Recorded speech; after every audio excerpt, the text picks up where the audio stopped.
আসসালামু আলাইকুম, সবাইকে শুভেচ্ছা জানাচ্ছি। মাসুম মাহবুব। হঠাৎ করে বাংলাদেশ সেনাবাহিনীতে বড় রকম রদবদল হয়েছে। গণমাধ্যমগুলো বলছে উচ্চ পর্যায়ে এই রদবদলগুলো আমরা আজকে দুপুরের মধ্যে দেখলাম সেনা সদরের নির্দেশক্রমে আমাদের গণমাধ্যমকে জানানো হয়েছে। বলা হয়েছে বাংলাদেশ সেনাবাহিনীর শীর্ষস্থানীয় বেশ কয়েকটি পদে রদবদল হয়েছে। সেনা প্রদানের পর সেনাবাহিনীতে দ্বিতীয় গুরুত্বপূর্ণ পদ চিফ অফ জেনারেল স্টাফ বা সিজিএস পদে নিয়োগ পেয়েছেন লেফটেন্যান্ট জেনারেল মাইনুর রহমান। এর আগে তিনি আরডকের জিওসি ছিলেন। এই পদে আলোচিত আরেকটি নাম সশস্ত্র বাহিনী বিভাগের বর্তমান principal staff officer lieutenant general SM. Kamrul হাসানকে রাষ্ট্রদূত করে পররাষ্ট্র মন্ত্রণালয় বদলি করা হয়েছে। গত 17 জানুয়ারি থেকে পদটি খালি ছিল। সর্বশেষ এই পদে কর্মরত ছিলেন লেফটেন্যান্ট জেনারেল মিজানুর রহমান শামীম। রোববার দুপুরে সেনা সদর থেকে এই সংক্রান্ত আদেশ জারি করা হয়েছে। সংশ্লিষ্ট দায়িত্বশীল সূত্র এই তথ্য নিশ্চিত করেছে। সেনাবাহিনীতে তৃতীয় গুরুত্বপূর্ণ পদ হিসেবে বিবেচিত সশস্ত্র বাহিনী বিভাগের প্রিন্সিপাল স্টাফ বা অফিসার বা পিএসও হিসেবে নিয়োগ পেয়েছেন মেজর জেনারেল মীর মুশফিকুর রহমান। এর আগে তিনি 24 পদাতিক ডিভিশনের জিওসি ছিলেন। সেনাবাহিনীতে গুরুত্বপূর্ণ বিবেচিত 24 পদাতিক ডিভিশনের নতুন জিওসি হিসেবে নিয়োগ দেওয়া হয়েছে ইস্ট বেঙ্গল রেজিমেন্ট সেন্টারের কমান্ড্যান্ট মেজর জেনারেল ফেরদৌস হাসানকে। সেনাবাহিনীর আরেকটি শীর্ষ পর্যায়ে গুরুত্বপূর্ণ পদ প্রতিরক্ষা গোয়েন্দা সংস্থা, অর্থাৎ আমরা যেটাকে ডিজিএফআই বলি, সেটি সংক্ষেপে ডিজিএফআই হিসেবে আমাদের কাছে পরিচিত। তার ডিজি মেজর জেনারেল জাহাঙ্গীর আলমের চাকরি পররাষ্ট্র মন্ত্রণালয় ন্যস্ত করা হয়েছে। ডিজিএফআই নতুন ডিজি হিসেবে ব্রিগেডিয়ার জেনারেল কায়সার রশিদকে মেজর জেনারেল পদে পদোন্নতি দিয়ে নিয়োগ দেওয়া হয়েছে। এছাড়া মেজর জেনারেল জে.এম. এমদাদুল ইসলামকে 55 পদাতিক ডিভিশন থেকে ইস্ট বেঙ্গল রেজিমেন্টাল সেন্টারে বদলি করা হয়েছে। দিল্লিতে বাংলাদেশ হাই কমিশনে কর্মরত ব্রিগেডিয়ার জেনারেল মোহাম্মদ হাফিজুর রহমানকে মেজর জেনারেল পদে পদোন্নতি দিয়ে 55 পদাতিক ডিভিশনের জিওসি করা হয়েছে। দর্শক, এটা ছিল আজকে আমাদের একটি গণমাধ্যমের খবর। আমি এই খবরটি থেকে বিশ্লেষণে যাচ্ছি। আজকে সারাদিন সোশ্যাল মিডিয়াতে আমরা যে খবরগুলো দেখছি বা সর্বাধিক আলোচিত হচ্ছে কয়েকটি পদ নিয়ে, এর মধ্যে আমরা দেখলাম যে কামরুল হাসানকে নিয়ে সর্বাধিক আলোচনা আসছে। আমরা যেটুকু যদি আমরা বলতে চাই যে এরকম সাম্প্রতিক সময় ইউনূস সরকার ক্ষমতায় বসার পর থেকে যে বিষয়গুলো আমরা দেখেছি, যে আর্মির ভেতরে একটা পরিবর্তনের আভাস আমরা পেয়েছি। যে বাংলাদেশ গত 54 বছরে প্রতিবেশী একটি দেশের দাসখত নিয়ে চলছে, এবং আমরা দেখেছি যে আমাদের সেনাবাহিনীর মধ্যে সেইভাবে কোনো উন্নত প্রযুক্তি বা আধুনিক অস্ত্র, যুদ্ধ বিমান বা আদার্স যেই আমাদের যুদ্ধ সামগ্রী, সেগুলো আমরা খুব একটা দেখিনি বাংলাদেশে। সর্বশেষ মাইলস্টোন স্কুলে একটা আমাদের বিমান বাহিনীর যুদ্ধ বিমান প্রশিক্ষণ অবস্থা বিধ্বস্ত হয়ে অনেক শিশু, কোমলমতি শিশু মারা যায়। এরপর আলোচনা আসে যে বাংলাদেশের কাছে আসলে কি রয়েছে আধুনিক অস্ত্র। তারপর আমরা দেখেছি প্রফেসর ইউনূস সরকার সময়টিতে আমাদের সেনাবাহিনীর চেষ্টায় বাংলাদেশ তুরস্ক, চীন এবং পাকিস্তানের সাথে বেশ কিছু চুক্তি করেছে, এবং সামরিক অস্ত্র কেনার জন্য বাংলাদেশের পক্ষ থেকে সেনাবাহিনী এবং এই 3টি দেশের পক্ষ থেকে, তাদের পক্ষ থেকে সেনাবাহিনীর বিমান বাহিনী বা নৌবাহিনীর হাই অফিসিয়ালরা বাংলাদেশ সফর করেছে। এরপরে আমরা দেখেছি যে ভারত নড়ে চড়ে উঠেছে, কারণ গত 54 বছরে এভাবে পাকিস্তান বা চীন বা তুরস্কের হাই অফিসিয়ালরা বাংলাদেশে আসা যাওয়া করেনি। তো সেই সময়টাতে অনেকগুলো খবর আমাদের সোশ্যাল মিডিয়া বা নেটিজেনদের কাছে চাউর হয়েছে। বলা হচ্ছে যে সবচেয়ে লক্ষণীয় যে বিষয়টি আমাদের কাছে পড়েছে, যে ডক্টর ইউনূসকে ভারত নির্ভর কৌশল থেকে বের করে আনার পেছনে যিনি নেপথ্যে কাজ করেছেন, সে হলেন লেফটেন্যান্ট জেনারেল কামরুল হাসান, যার নামটি আমরা বললাম, যাকে পররাষ্ট্র মন্ত্রণালয়ে ন্যস্ত করা হয়েছে। এবং তাকে কেন হঠাৎ করে সেনাবাহিনীর এই গুরুত্বপূর্ণ পদ থেকে সরিয়ে পররাষ্ট্র মন্ত্রণালয় দেওয়া হয়েছে, এটা নিয়ে আমাদের নেটিজেনরা প্রশ্ন তুলেছে। পাশাপাশি দিল্লিতে বাংলাদেশের দূতাবাসে কর্মরত ব্রিগেডিয়ার জেনারেল হাফিজুর রহমান, যিনি দীর্ঘদিন ভারত বাংলাদেশ সামরিক যোগাযোগের সঙ্গে যুক্ত ছিলেন, তাকে মেজর জেনারেল পদে প্রমোশন দিয়ে কেন সরাসরি 55 পদাতিক ডিভিশনের জিওসি বানানো হলো? এই প্রশ্নগুলো আসছে আমাদের বিভিন্ন পক্ষ থেকে। সেনাবাহিনীর মধ্যে আসলে কি সিদ্ধান্ত আসবে, সেটা সেনাবাহিনী এবং রাষ্ট্রের ঊর্ধ্বতন দায়িত্বশীলরা সিদ্ধান্ত নেন। এটা আমার আপনার বক্তব্যের মাধ্যমে সমাধান হবে না। কে দেশপ্রেমিক বা কে আমাদের রাষ্ট্রের জন্য প্রয়োজনীয়, এটা আমাদের রাষ্ট্রের কর্তারা সিদ্ধান্ত নিয়ে থাকেন, এবং সেনাবাহিনী তাদের অফিসারদের ব্যাপারে সবচেয়ে বেশি সজাগ থাকেন। তারা একজন অফিসারকে কোনো পদে বসাবার জন্য অনেক তথ্য উপাত্ত নিয়ে থাকেন এবং তার যৌক্তিকতা খুঁজেই তাকে গুরুত্বপূর্ণ পদে পদায়িত করেন। প্রশ্নটা সেখানে না। আমরা বিশ্বাস করতে চাই যে রিপোর্টে আমি নামগুলো বলেছি, এরা প্রত্যেকে দেশপ্রেমিক এবং দেশকে এরা ভালো কিছু দিতে চায় বা দেশের সেবাটা করতে চায়। প্রশ্নটা সেখানে না। প্রশ্নটা হলো যে বাংলাদেশ সেনাবাহিনী 15.5 বছরের পেছনের যে ইতিহাস, সেই ইতিহাস আমাদেরকে ভয় দেখায়। আমরা বলি না যে দই দেখে আমাদের ভয় লাগে, কারণ চুনে আমাদের মুখ পুড়ে গেছে। তো আমাদের সেনাবাহিনীর ভাইয়েরা অবশ্যই আমার কথায় আহত হবেন না, কারণ গত 15.5 বছরে আমরা আমাদের সেনাবাহিনীকে সেনাবাহিনীর পোশাকে দেখেছি, কিন্তু রাষ্ট্রের সেবায় দেখিনি। আমরা সেনাবাহিনীকে দেখেছি তারা বিভিন্ন হাউজিং সোসাইটি করেছে, তারা বিভিন্ন ঠিকাদার প্রতিষ্ঠান করেছে, তারা এক প্রকার রিয়েল এস্টেট ব্যবসা শুরু করেছে, তারা খাট ফার্নিচার ব্যবসা করেছে, বিভিন্ন কিছু করতে দেখেছি, কিন্তু সেনাবাহিনীকে সেনাবাহিনীর দায়িত্বে আমরা দেখিনি। যে কারণে হাসিনা পালিয়ে যাওয়ার সঙ্গে সঙ্গে বহু সেনা অফিসাররা তারা দিল্লিতে পালিয়ে গেছেন, তাদেরকে কিন্তু পালাতে বলা হয়নি। তারা নিজেদের অপরাধ ঢাকার জন্যই বা বাঁচার জন্যই তারা দেশ ছেড়ে চলে গেছেন।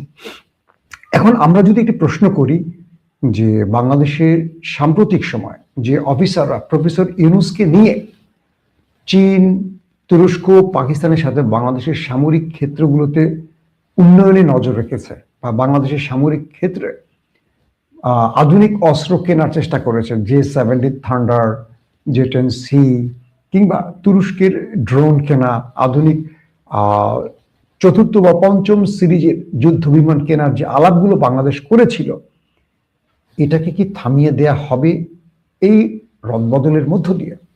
এখন কয়েকটা প্রশ্ন আসতেই পারে। ধরেন, সরকার যে সিদ্ধান্ত নিয়েছে বা সেনা সদর যে সিদ্ধান্তগুলো নিয়েছে, এটাকে আমরা বুঝবো কি করে সঠিক না ব্যাঠিক?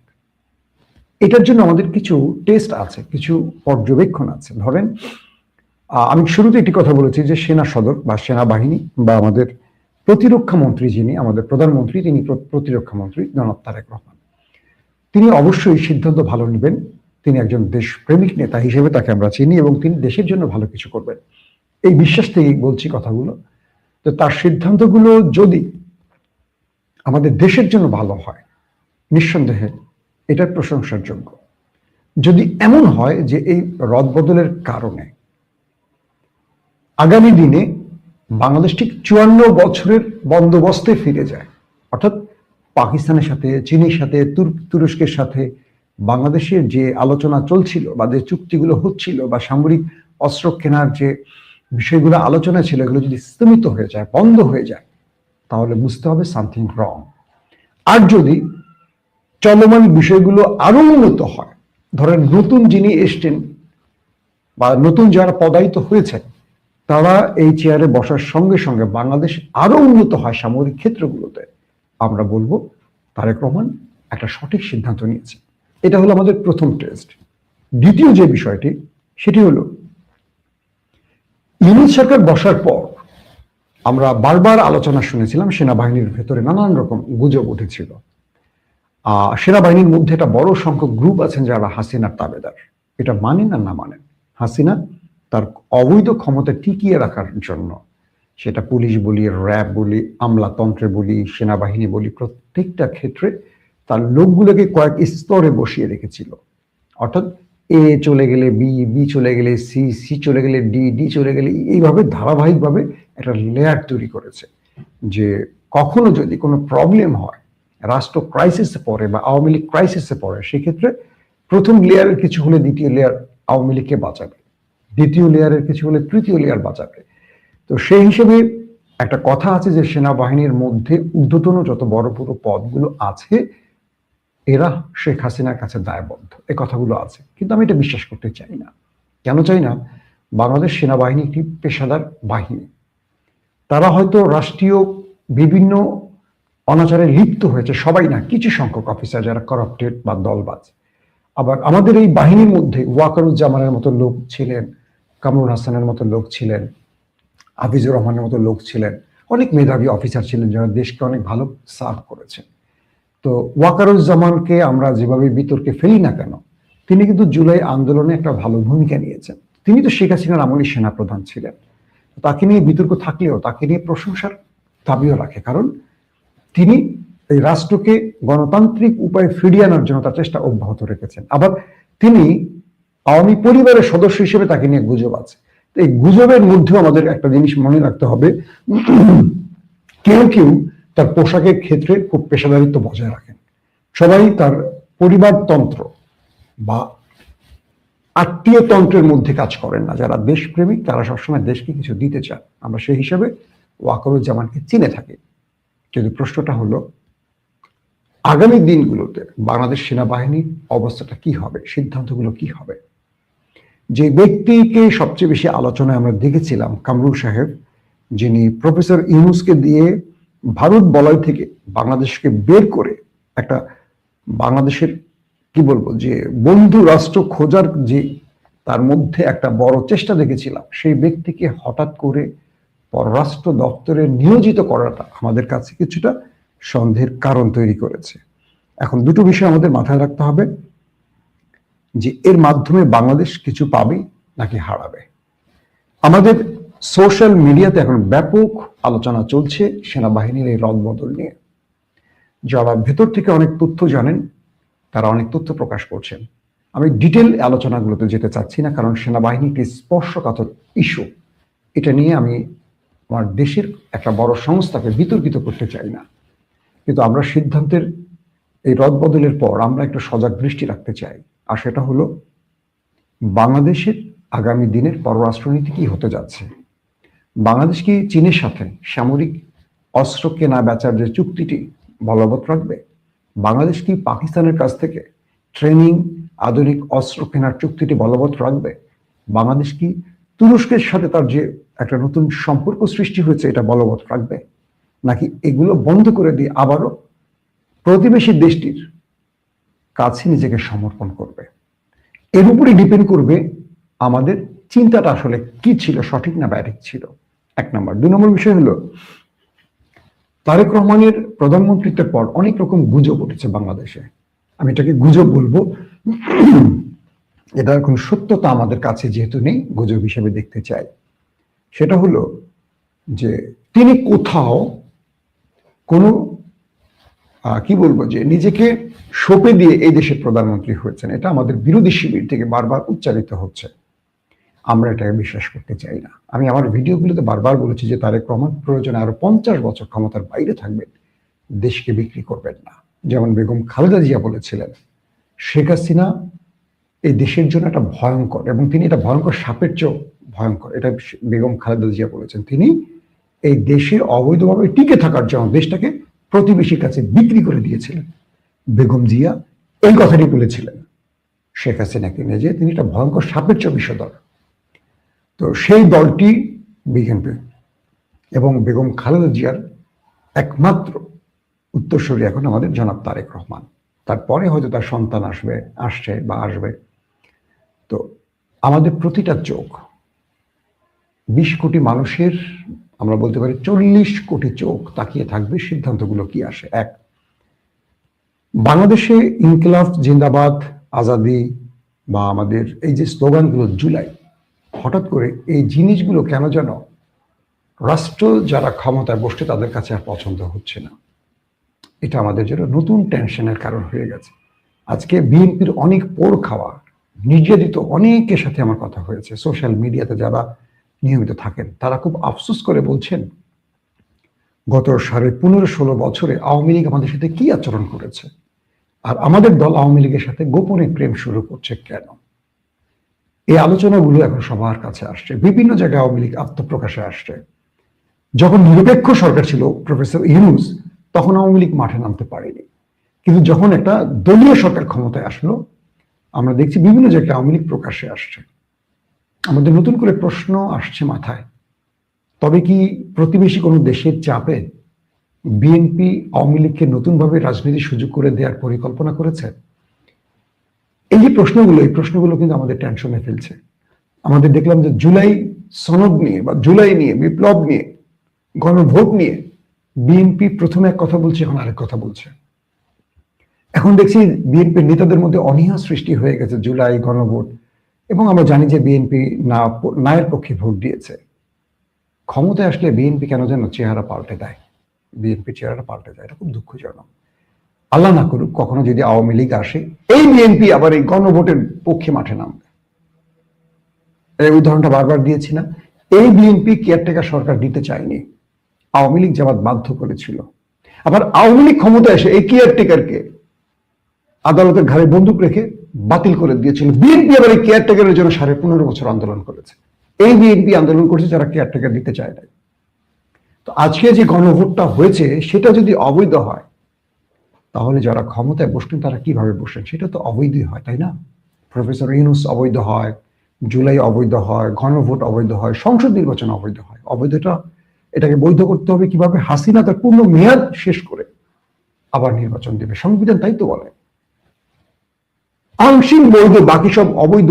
এই যে জিনিসগুলো বা এই যে আলোচনাগুলো বিএনপি তুলছে, এতে করে নতুন প্রজন্মের কাছে বিএনপি নিজেকে আবার পচিয়ে ফেলছে। কেন যেন মনে হয় এগুলো বিএনপি চাইছে না, কিন্তু পর্দার অন্তরাল থেকে বিএনপিকে করানো হচ্ছে এগুলো। ওই যে এস্টাবলিশমেন্ট বা ডিপ স্টেট তাদেরকে সারপ্রাইজ গিফট করেছে, বিজয় দিয়েছে। এই বিজয়ের জন্য অনেকগুলো অন্যায় কাজ তারা করে নেবে। আমি প্রায় একটা কথা বলি আপনাদের পাকিস্তানের হিস্ট্রি দিয়ে। পাকিস্তানে ইমরান খান একমাত্র ব্যক্তি ছিলেন কত বলবো 50-60 বছরে যিনি ইনসাফ প্রতিষ্ঠায় কাজ করেছিলেন। কিন্তু ডিপ স্টেট পাকিস্তানের ইমরানকে 3.5 বছরের পর ক্ষমতা থেকে সরিয়ে দিয়েছে। তার প্রধান কারণ কি জানেন? পাকিস্তানের ডিপ স্টেট হলো সেনাবাহিনী। সেনাবাহিনী বরাবরই চায় যে লুটেরা বা দুর্নীতিবাদ সরকার থাকুক। তাদের লাভটা কি জানেন? লাভটা হলো ধরেন নওয়াজ শরীফের মুসলিম লীগ বা আসিফ আলী জারদারির পিপুলস পার্টি বা মুত্তাহিদা কওমি মুভমেন্ট, এরা যখন ক্ষমতায় থাকে, এরা নেতারা প্রচুর লুটপাট করে বিএনপি আওয়ামী লীগের মতো। এই লুটপাটগুলো এরা যখন করে, তখন এদের নেতারা ওই আদালতের কাছে বা আইএসআইয়ের কাছে বা ডিপ স্টেটের কাছে ধরা থাকে। দেখবে যারা লুটপাট করে তারা সবসময় নিজেকে আতঙ্কে রাখে, কারণ সে তো লুটপাট করছে, সে সবসময় ভয় থাকে, উচ্চবাচ্য কম করে। তো এদেরকে দিয়ে পাকিস্তানের এস্টাবলিশমেন্ট সব কাজ করিয়ে নিতে পারে। কিন্তু ইমরান খান যে তেহরিকে ইনসাফ বানিয়েছেন, এখানে যে নেতারা এসছেন যারা একটু বয়স কম, সিনিয়র তো অনেক দল থেকে এনেছে, বিএনপির মতো ভেঙে ভেঙে অনেক দল থেকে ইমরান খান এনেছিল, তাদের প্রসঙ্গ বাদ দেন, তারা বিশ্বাসঘাতক হয়ে গেছে অনেকে। কিন্তু যারা এনসিপির মতো তরুণ ইয়াং তেহরিক ইনসাফে যোগ দিয়েছে, এরা আবার ইমরানের এই ইনসাফের পক্ষে মাঠে কাজ করেছিল। এদের মধ্যে কোনো দুর্নীতি কারাপশনের অভিযোগ পাওয়া যায়নি। তো যে কারণে ইমরান খানের পাকিস্তানের যে লাস্ট নির্বাচন হয়েছে, ইমরান খান 200-র অধিক আসন পেয়েছিল। ক্ষমতায় বসতে বাংলাদেশের মতো 150-60টি আসন হলে চলে, সেখানে ইমরান খান 200-র অধিক আসন পেয়েছে। এস্টাবলিশমেন্ট ইমরানকে সেই আসনগুলো দেয়নি। যেমন বাংলাদেশে একটা ইঞ্জিনিয়ারিং এর অভিযোগ উঠছে জামাতের পক্ষ থেকে, পাকিস্তানে এরকম একটা ইঞ্জিনিয়ারিং এর অভিযোগ উঠছে। এস্টাবলিশমেন্ট তেহরিক ইনসাফের আসনগুলো পরাজিত শক্তিকে দিয়ে তাদের ক্ষমতায় বসিয়ে দিয়েছে। তো বাংলাদেশের ক্ষেত্রে ডিপ স্টেট একটা কাজ করে, যারা দুর্নীতির সাথে জড়িত তাদেরকে ক্ষমতায় বসাতে চায়। যেসব নেতারা ক্রাইম করে, অপরাধ করে, দুর্নীতি করে, মানি লন্ডারিং করে, বা যারা ঋণ খেলাপি, যাদের অনেক ক্রাইম আছে, তাদেরকে নেতা বানায়। কারণ এরা এস্টাবলিশমেন্টের ইশারা চলে, বেটা তুই আমার কথা শুনবি, মানে তোর কিন্তু ঋণ খেলাপি আছে, তুই কিন্তু ওই টাকা নষ্ট করছিস, ওই টাকা চুরি করছিস, ওই করছিস, তোরা কিন্তু ঢুকাই দিন ভিতরে। ওরা কথা শোনে। কিন্তু যারা সৎ লোক তারা কাউকে পরোয়া করে না। তাই সৎ লোককে আমাদের ডিপ স্টেটটা সবসময় ভয় পায়। এই কথাটা শেষে বললাম আপনাদের। তো আমরা বিএনপির দিকে তাকিয়ে আছি। আমরা আশা করব জনাব তারেক রহমান এবং সেনাপ্রধান ওয়াকারুজ্জামান যে সিদ্ধান্তগুলো নিয়েছেন, অবশ্যই দেশের কল্যাণে নিয়েছেন, এবং সেটা আমরা পর্যবেক্ষণে রাখবো।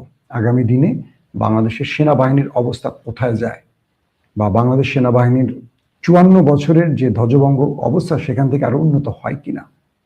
আর যদি মনে হয় যে কোনো বিদেশিদের প্রেসক্রিপশনে এই পরিবর্তন করা হয়েছে, আমি মনে করি এটা বিএনপির জন্য সবচেয়ে বড় দুঃসংবাদ আসবে।